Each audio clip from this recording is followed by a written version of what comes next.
Good evening, everyone. I'm Ted Tagami, co-founder of Magnitude. I'm going to share my screen. We'll walk through a little presentation and share what we've got coming up. Pretty excited about it.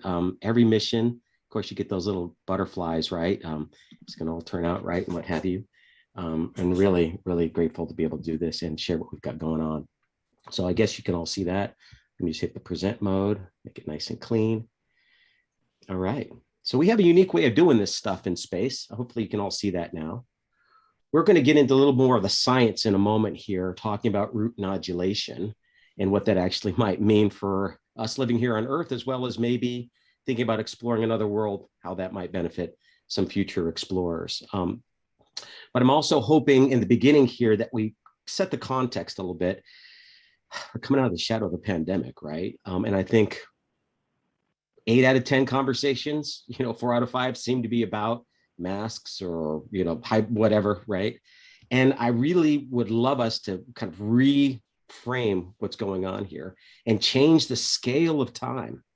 And I think that's really, really important. Our philosophy at Magnitude, I formed Magnitude with Tony So, my co-founder, who's joined us here on this session as well, back in 2013, right when my sons were getting out of high school, and the state of California introduced something called the Next Generation Science Standards. Engineering and science practice together. Many states across our country are adopting standards like that. They might put it under their own name, like Texas standards or what have you. But fundamentally, it's thinking about how we might prepare our students for the future and think about, have some critical thinking and a project-based experience. But what drives us more than anything else is things that make us curious. And when we can see our students' eyes light up because they're fascinated, overwhelmed, intrigued, they're ready to take that next step. So we like to say we are powered by curiosity. And of course, we're really looking to cultivate that next generation of scientists and engineers as we prepare for some of the almost feels intractable problems that are facing our planet today. I do think with their help, we can solve a lot of this stuff. Here's our leadership team at Magnitude. I'm Ted. Tony's joined us. Blair Waters, our VP of Learning Experiences, will be sharing more details about our mission. And Michael Wilkinson's our Director of Education. Lori down in Florida, Michael's in New York, and both Tony and I, as well as most of our engineering team, are here in Northern California in the San Francisco Bay Area.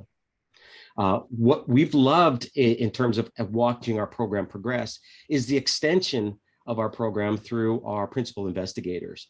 Here's this constellation of wonderful educators, both formal and informal, that help guide us through our different missions as we've moved up now from ExoLab-9 way back in February of 2017 to our current mission coming up here at the end of the month, ExoLab-9.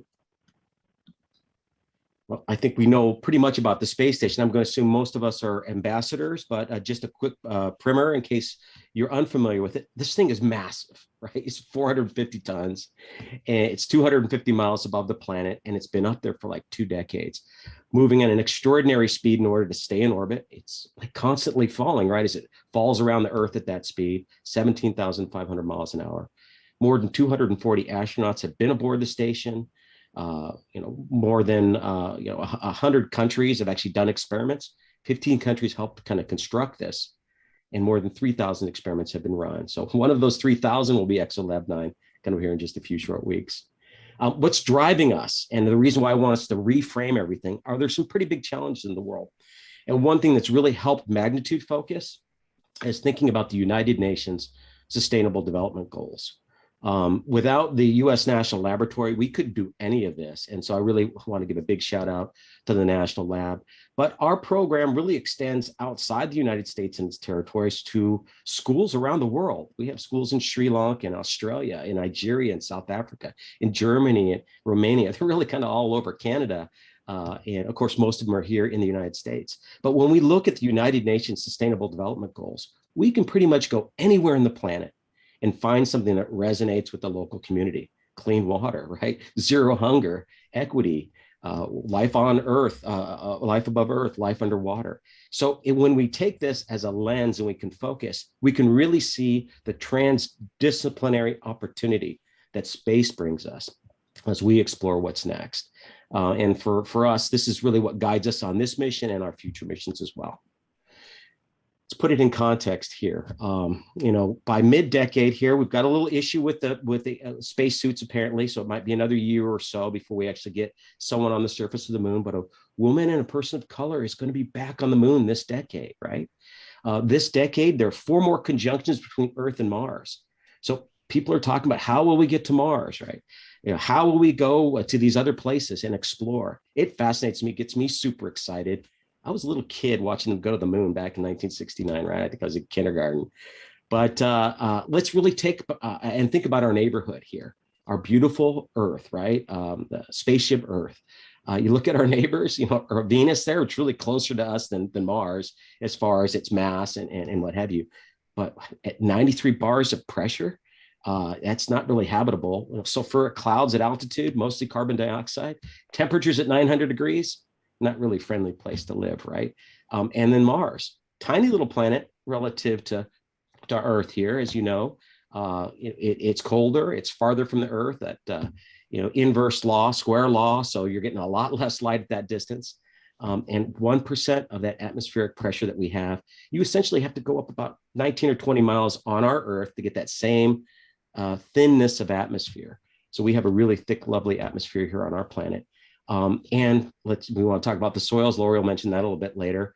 There isn't any soil on Mars. It's all dirt. It's dust and rock, the regolith, and it's got a bunch of salts in it and not really conducive for growing things. But we're going to try to grow things in space, and we're thinking about the future astronauts.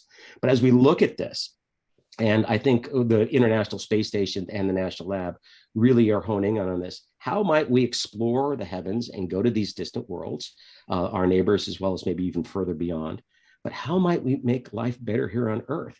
So everything that we do here at Magnitude is thinking about the extraordinary. One day soon we'll be on Mars, but through that technology, through that research and development, what can we do to make life better here on Earth?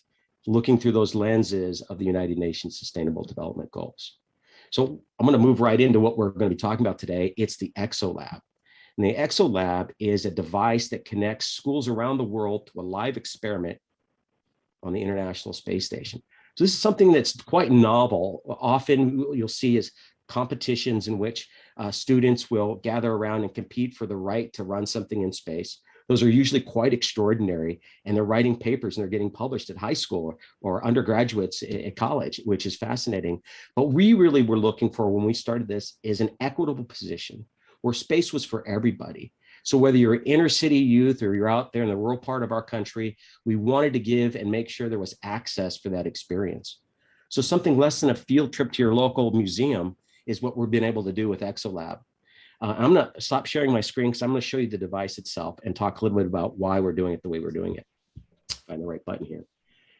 So ExoLab is a device that is based on basically intermodal transportation for space, right? And so many of you know that 40-foot container that's on the back of a truck or on a train or rail car or on a ship, it's in the sea, that allows us the ability to really transfer goods anywhere on the planet for just a few $1,000s.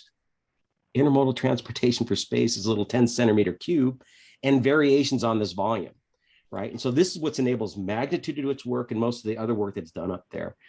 In the case of our project, ExoLab, we have 4 of these equivalent that go up to space running our experiment that we'll be talking about in just a moment.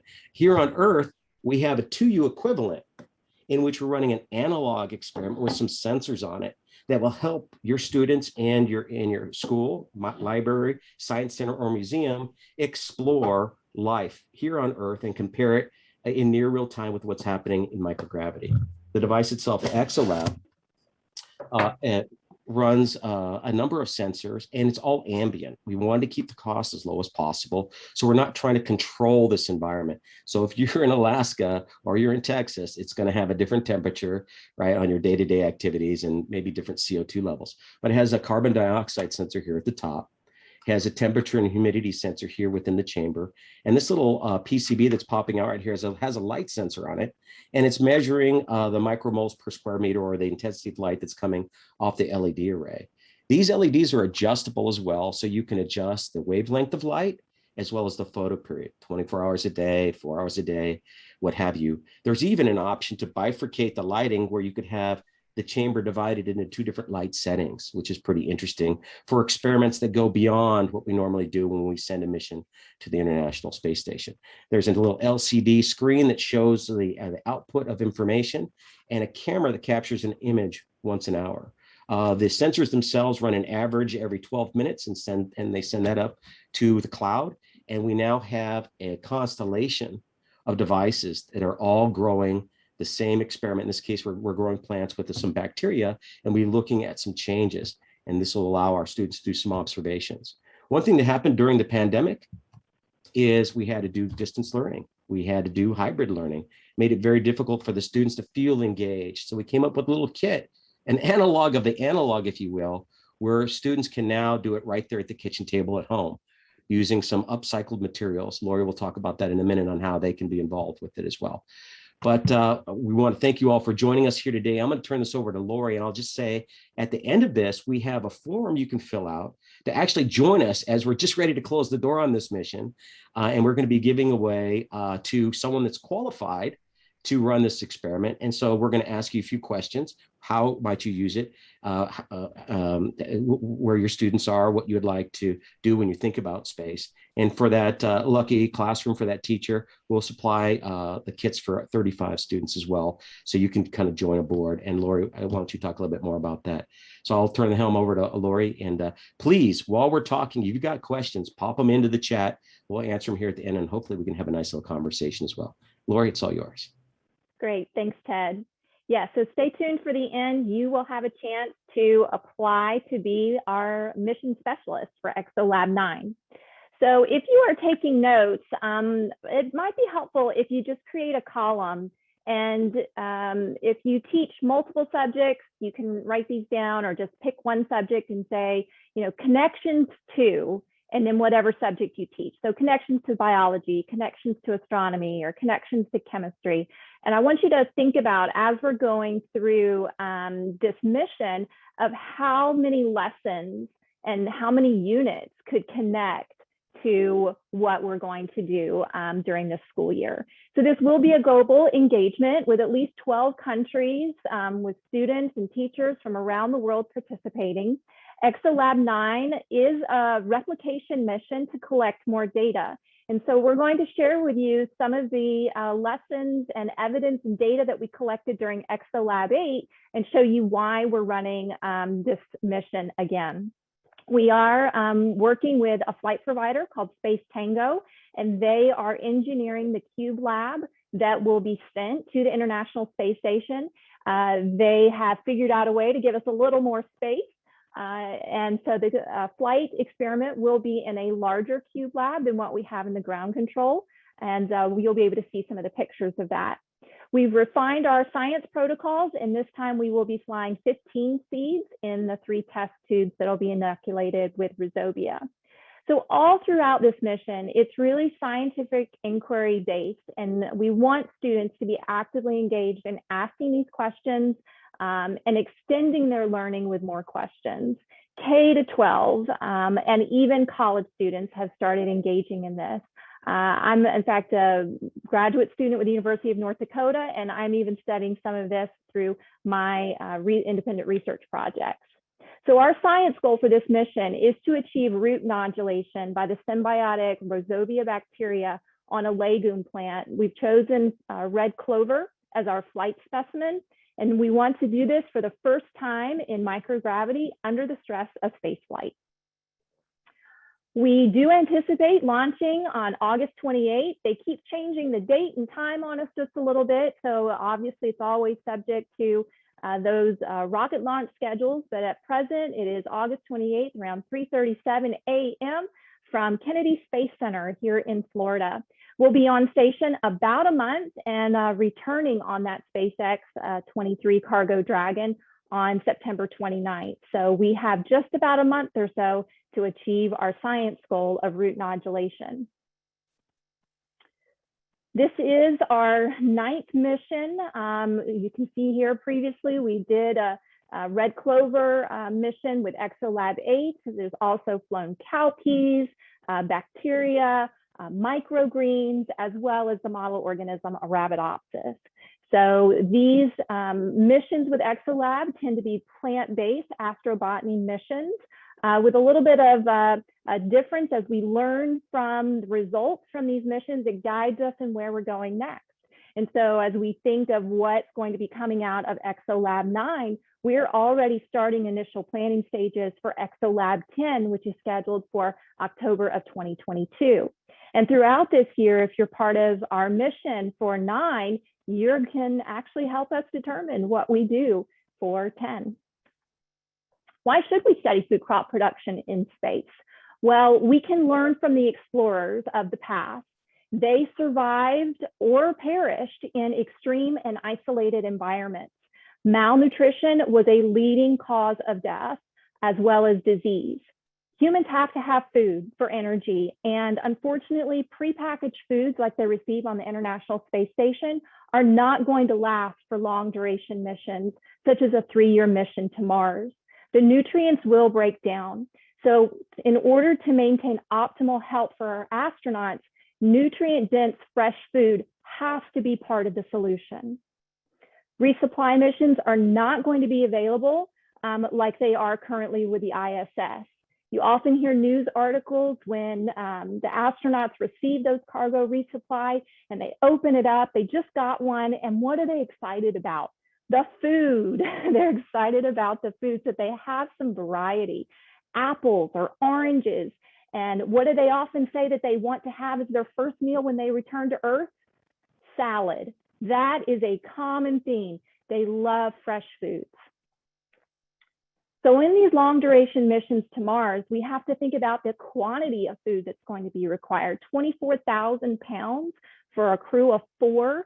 That is a lot. That fills a cargo dragon on its own, but it would need to be shipped ahead of time and guaranteed to be on the surface. So food degradation is a problem as that food ages. Who wants to eat old, icky food? Astronauts are not going to want to eat that. So in past shuttle missions, they had a problem with astronauts not eating enough. And so that taste and texture will make a difference. In situ food crop production is going to be needed to supplement the astronauts' diets, as well as future settlements on the moon or Mars. And our students are going to be key to figuring out these solutions of how to grow plants in these hostile, isolated, and extreme environments. We are teaching the Artemis and Mars generation. Let's get them started on their astrobotany and space biology careers now.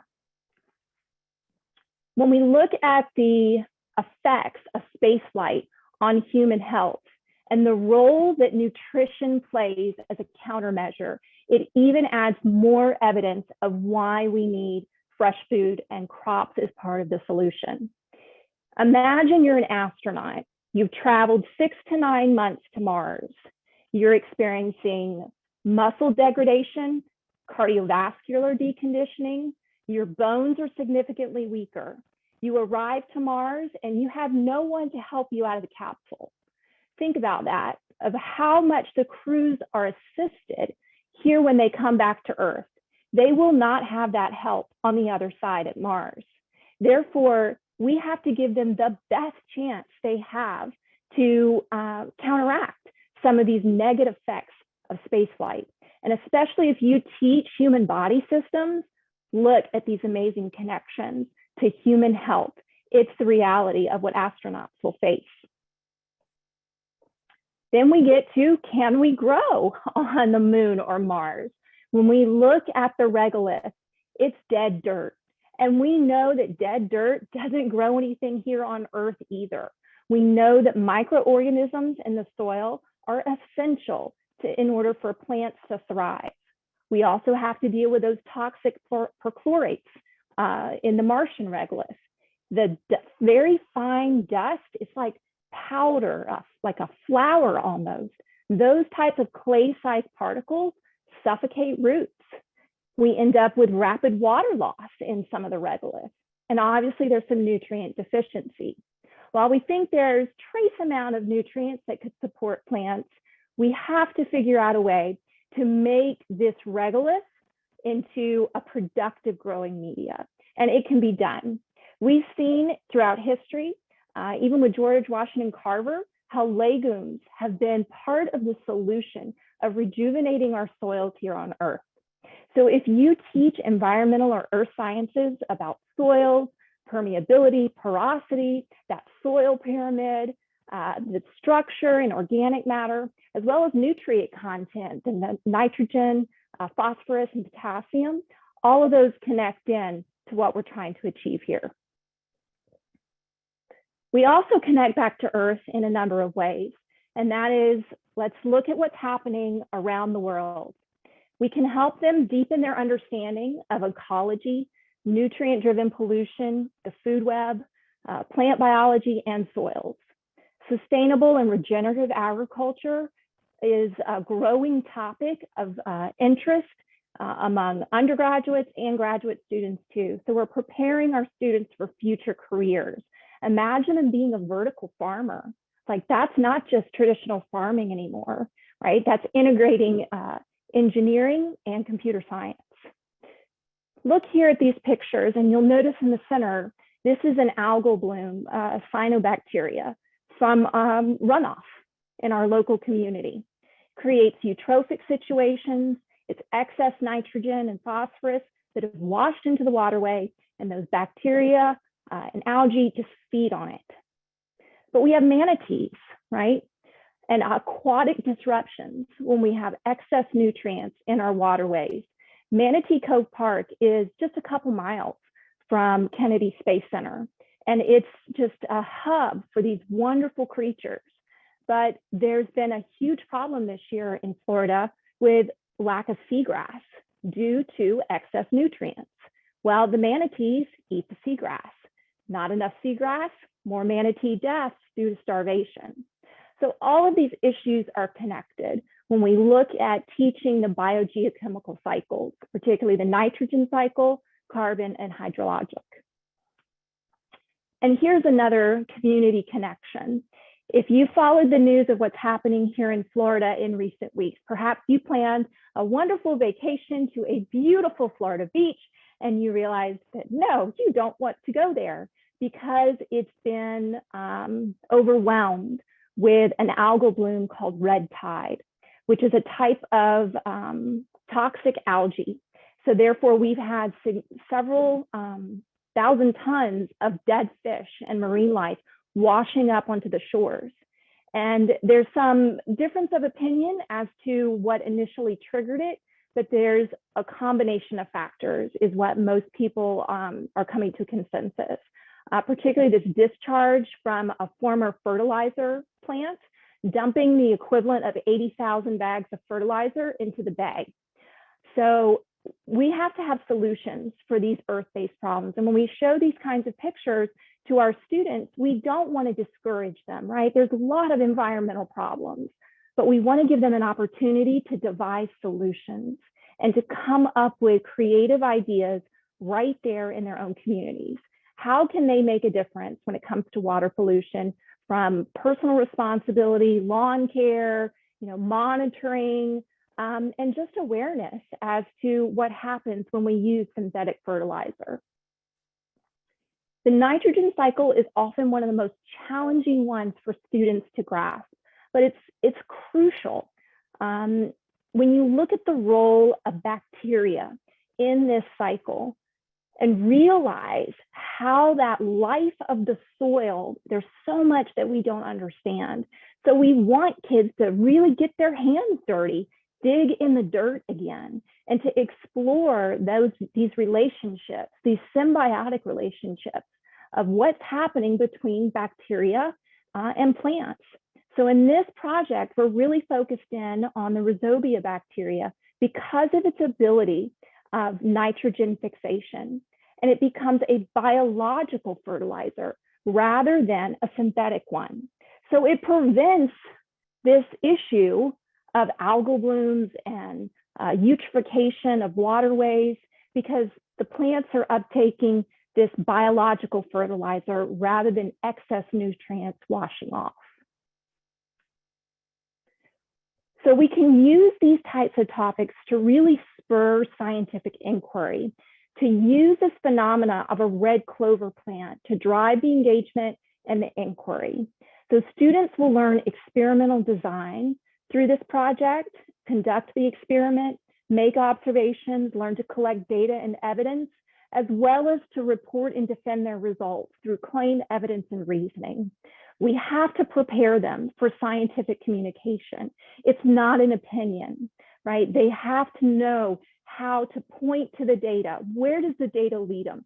Even if it's inconclusive, then to be able to explain that.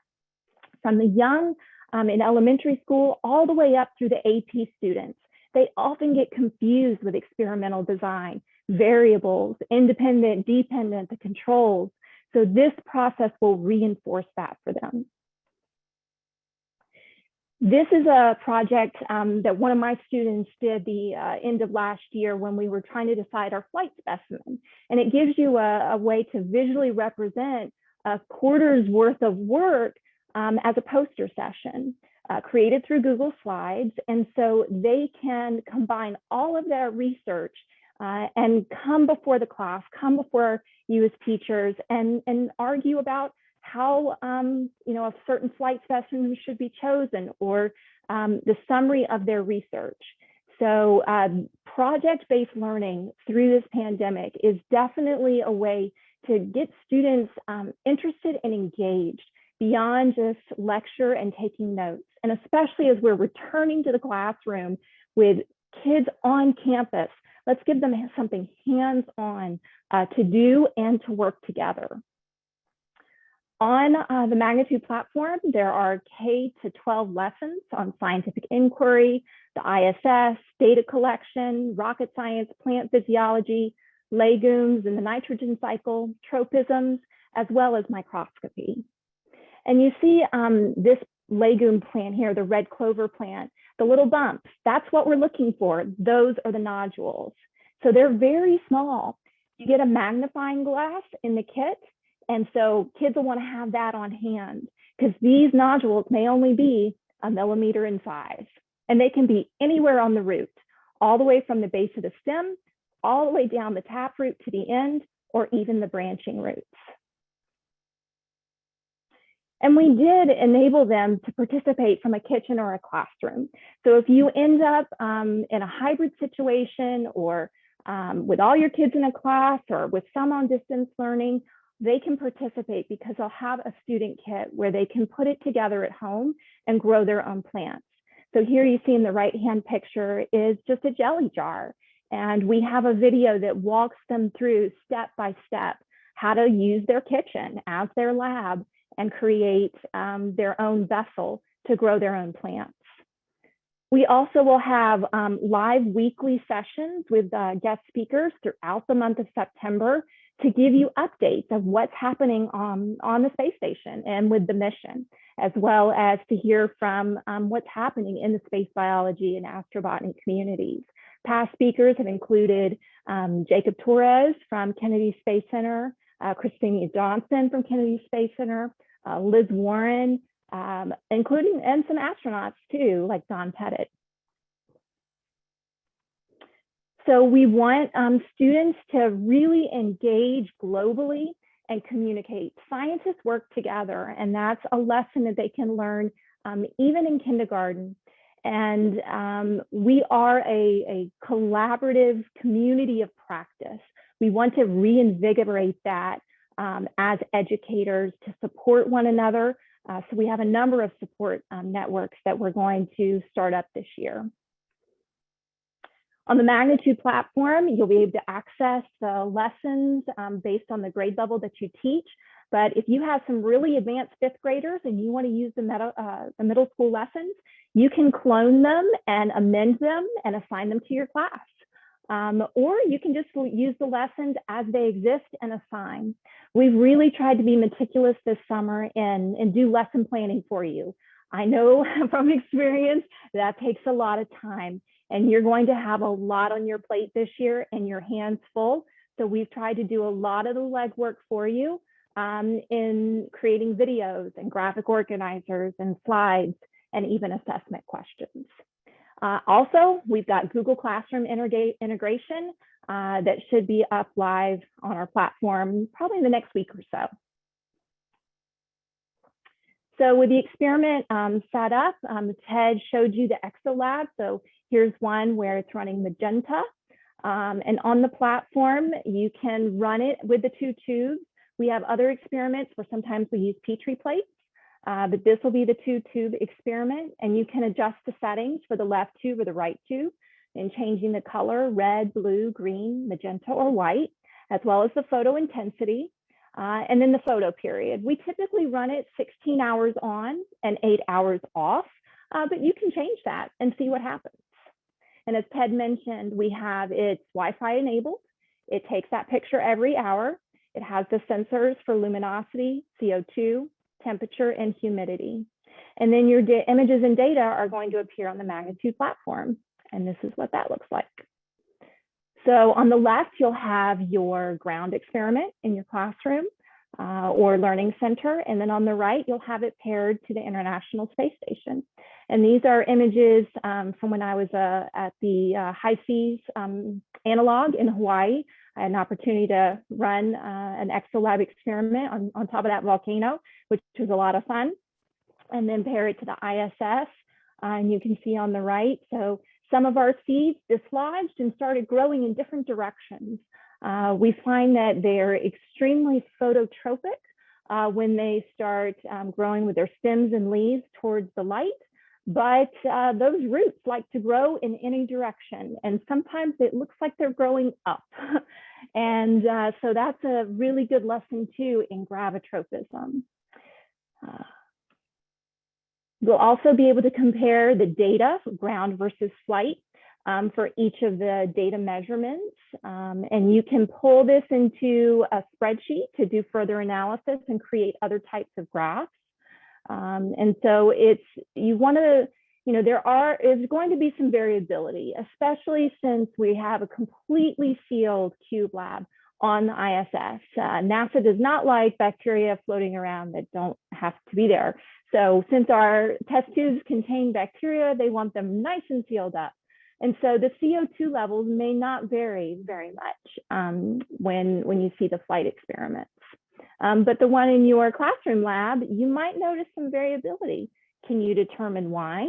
I know one of our educators figured out a connection to their environmental systems. You can also compare to other classroom ExoLabs. And so you can look where other people are on the same day that your experiment is. What are other people experiencing? How did they set up their labs?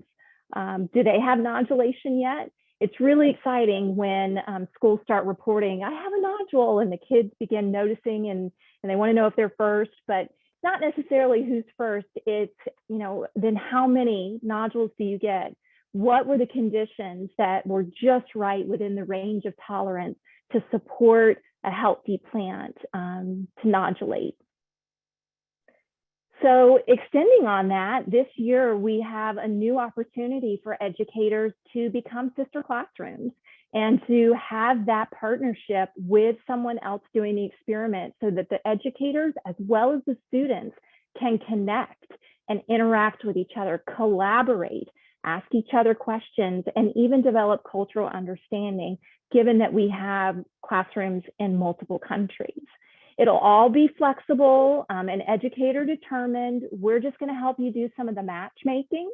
And then it'll be up to you as the educator to determine your frequency of interaction and how best to interact. If you're in a different time zone, such as with Australia, you might have to use something like a Jamboard. But maybe if you're in the same time zone or just slightly different, then you might be able to do live sessions with each other. The goal is to collaborate and to get students interacting with each other. Also, we have another support through our community of practice of educators. Say you're new to the experiment this year and you'd like someone to touch base with every once in a while. Here at Magnitude, we're always just an email away, but we know it's also beneficial if you're teaching 5th grade for you to type a quick email to another 5th grade teacher and say, I'm doing it this way. I had this challenge today. What do you recommend? What's a better way I can do this tomorrow? So having those mentors and mentees is just another support network, and really to strengthen our community of practice. Or maybe you just want to join a small group of educators and chat about how it's going with your kids this year. So that's going to be another opportunity for educators to collaborate. Let's talk a little bit about the science behind the mission of what is this symbiotic relationship. If you haven't studied it before, you can become an expert in it in just a few minutes. If you've never grown a legume, you're like, what is a nodule? Like, how does that even happen? Like, what is this? What does it look like? So this is a garden bean root on the left, and I chose it because these are really big nodules. If you want to like go for the record size nodule, like garden beans seem to be the plan to go. I had one, this thing was over an inch, like it was big. And we were testing these out in my AP Environmental Science class. And there were times the kids came in and they had to save the garden bean plants from the spider mites. And it's a lot of fun to grow different types of legumes anyway.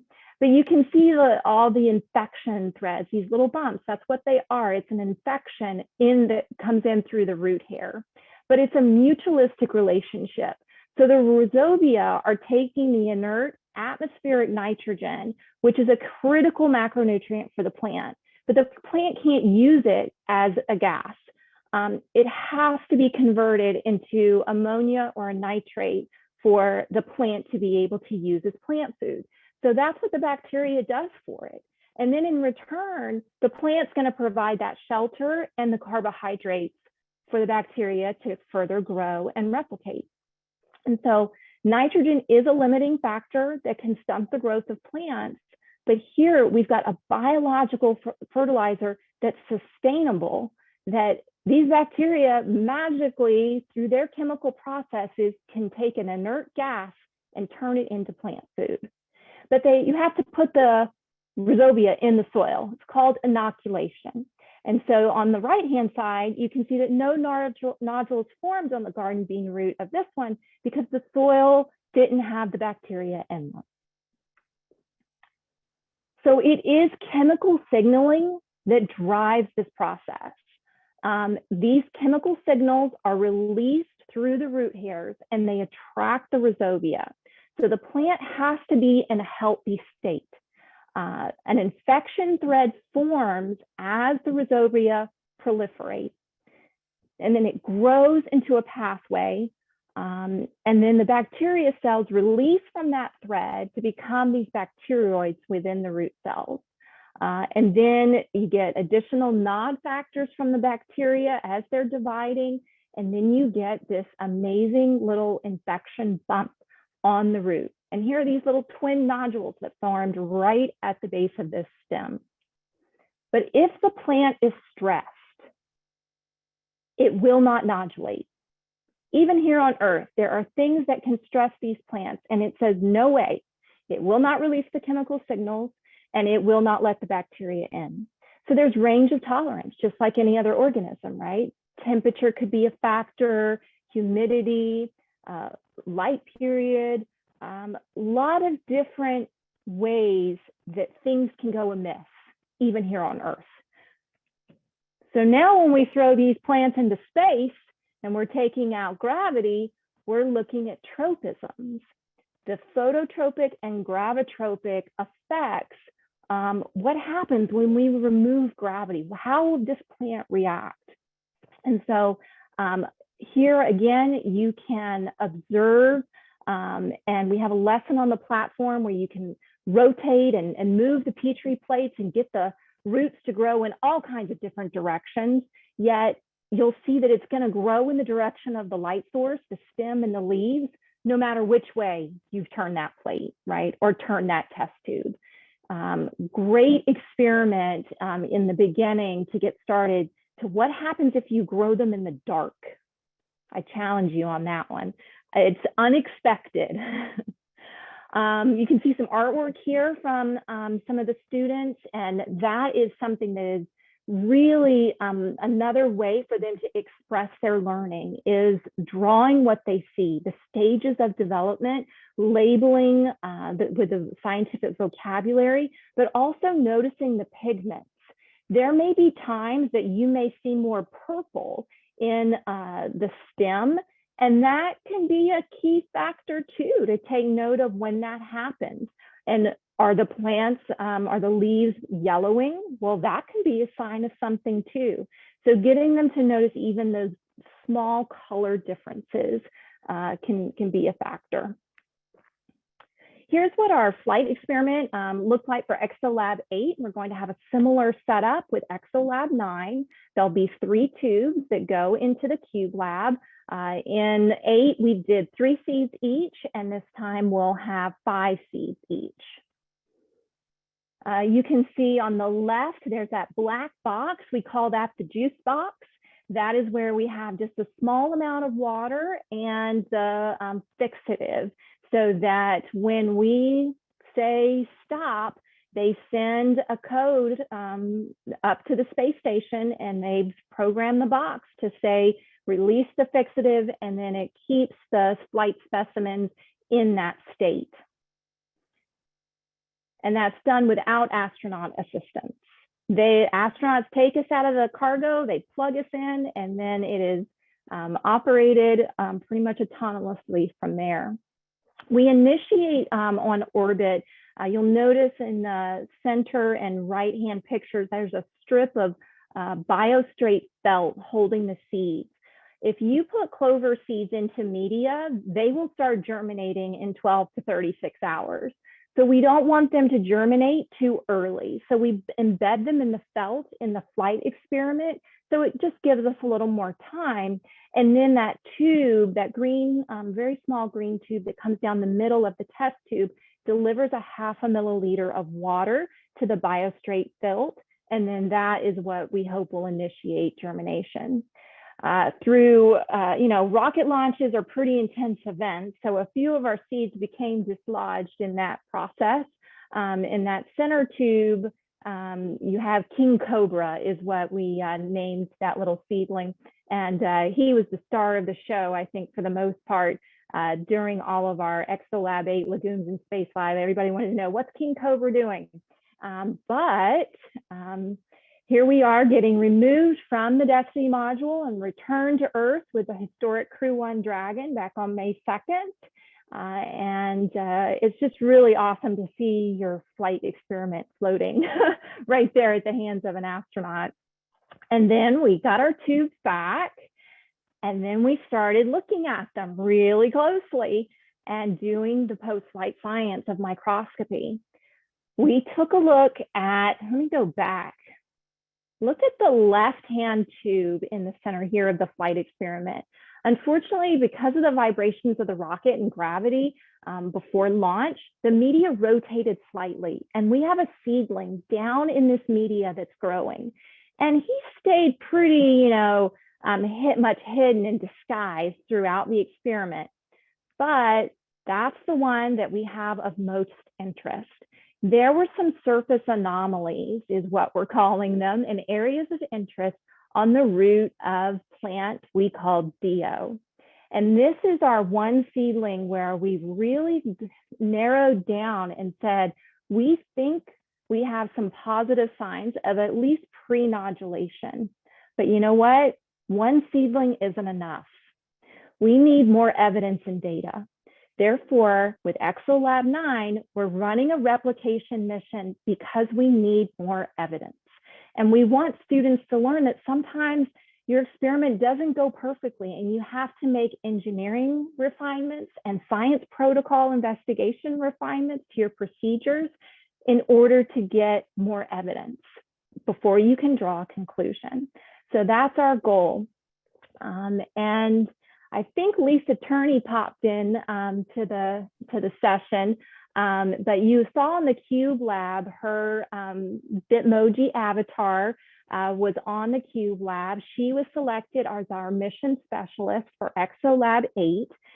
We did this promotion opportunity connected with Bitmoji classrooms, right? That was a huge trend in education as everyone was using distance learning of how can you now make it fun and engaging through computer, right? And through the Google Slides. And so Bitmoji Classroom became a really fun way. And so we selected Lisa and her Bitmoji avatar to watch over ExoLab-9 while it was on the space station in the spring. And it was a phenomenal engagement for her community. Maybe we'll give her a chance in just a couple minutes to say hello and give some perspective on that. So now we're looking for our next mission specialist for ExoLab-9. We've already chosen the flight sticker to go on the Cube Lab, which is representing the flags of all the countries participating. But now you get a chance to enter, and Courtney's going to show you how you can apply to join us for ExoLab-9, get an ExoLab, supplies for your class, and run the ground trials right along with us and watch what happens to the flight experiment on the ISS coming up here at the end of the month. Awesome, Lori. Thank you so much. Community of practice. While we're focused on these science investigations, it really is about us, our community, you as teachers, your students. How might we provide an inspiration for them? What will they remember in 2021 and 2022? Hopefully it's not the pandemic. Maybe that's just a footnote, right? And it's something, maybe they had an opportunity to do something extraordinary. One final thing I'll say, and I'll turn it over to Courtney, is STEM, science, technology, engineering, and math, and STEAM when you add the arts in there. I'm an art guy, honestly, and so I love STEAM, but it's always felt a little confusing to me because it really was hard to match things. Take those letters and let's rearrange them and let's spell teams: technology, engineering, arts, math, and the sciences. Without teamwork, we're not going to be able to solve some of the more intractable problems that Lori's mentioned, or the other problems that are arising day by day as we think about not just life here on Earth, but maybe putting something on the surface of the moon or even on Mars. So teams, just like STEAM, but we're just thinking about it a little different way. So we're really excited about those that want to join us. We're a little short on supply right now. We will be finding one a mission specialist to join us. It's basically, we'll provide all the equipment for you. If you'd like to join us, please reach out. hello@Magnitude.io. This window is just a few weeks away. We have professional development going on next week. It's going on most of all this week as well. But we really, if you think you'd like to come aboard, we can do it. You'll find it's very affordable. Again, when you break it down, it's about the cost of a field trip. But you have 4 weeks of investigation on space, on the space station. And when it comes home, we'll have some post-flight research as well. So thank you so much for this opportunity, International Space Station National Lab. I'll turn it back over to you.